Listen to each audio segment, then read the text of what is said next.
আজকে আপনাদের আর একটা নতুন পদ্ধতি জলের লাইন করে রাখা আছে। এই দেখুন, অটো সিস্টেম জলের লাইন। এটা হচ্ছে কোমোটের যে জলের যে বলটা থাকে, বলটা বের করে এখানে শোলা লাগিয়ে দিয়েছে টেপ দিয়ে বেঁধে। এটা জলের যখনই জলে উঁচু হয়ে যাবে, নিচে হয়ে যাবে, ব্যালেন্স করতে হবে। এখান থেকে পাইপ খাটিয়ে দিলে এখান দিয়ে জলটা ব্যালেন্সটাকে নিজে করতে হবে।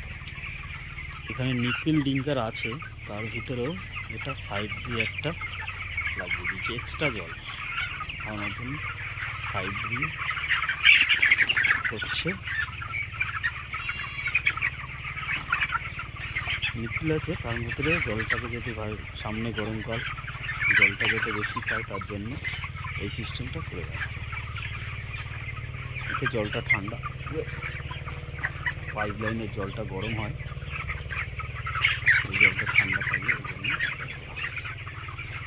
কেমন হয় দেখা যাক।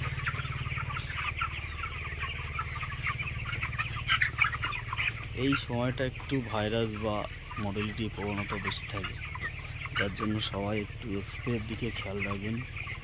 30 দিন পর থেকে 28-30 দিন পর থেকে রেগুলার স্প্রে করবেন, বা 25 দিন থেকে রেগুলার স্প্রে করুন।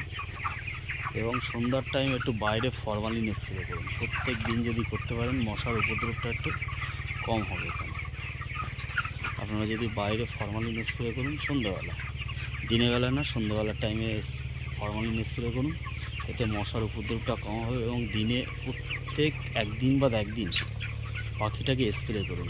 প্রথম সপ্তাহটা পার হলে একদিন বাদ একদিন স্প্রে করুন, এবং 25 দিন পর থেকে রেগুলার স্প্রে করুন। এতে আপনাদের ভাইরাসের প্রবণতা বা মর্টালিটির প্রবণতাটা অনেকটা কম থাকবে। বিভিন্ন রকম জীবাণু বা মশা থেকে যেসব রোগগুলো আসছে, ভাইরাস, সেগুলো কম থাকবে।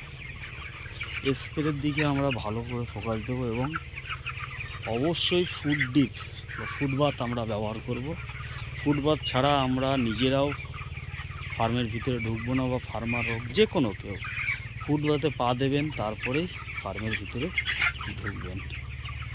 ফার্মার হোক বা সুপারভাইজার হোক বা কোম্পানির লোক হোক বা বাইরের গ্রামের কেউ আসলো ফার্মটা দেখতে, তাদেরকে সেম ফুটবাথ ছাড়া কেউ ভিতরে ঢুকবেন না। এতে বাইরের ব্যাকটেরিয়া থেকে বেশি পরিমাণে ভিতরে চলে আসবে, পাখির মর্টালিটি বা বিভিন্ন রকম সমস্যা হতে পারে। ফুটবাথ স্প্রে এইগুলোর ওপরে, বায়োসিকিউরিটির উপরে ভালো করে নজর দিন। দেখবেন আপনার ভাইরাস বা অন্য যাদের ভাইরাস আছে তার ভিতরে আপনার আসার চান্সটা খুবই কম থাকবে।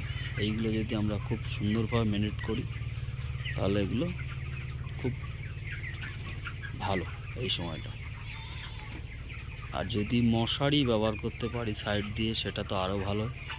মশারি যদি ব্যবহার করতে পারি, এই সময়টা কুয়াশা ঢুকছে, যদি কারোর মশারি থাকে সাইড দিয়ে ফেলে রাখেন রাত্রে, দেখবেন ভিতরে কুয়াশাটা ঢুকবে না। বা এরকম নীল চট রাখবেন, এতে হাওয়া বাতাস খেলবে। বা শাড়ি টানিয়ে রাখেন, যে কোনোভাবে এরকম চট করে রাখবেন যাতে হাওয়া বাতাস খেলবে।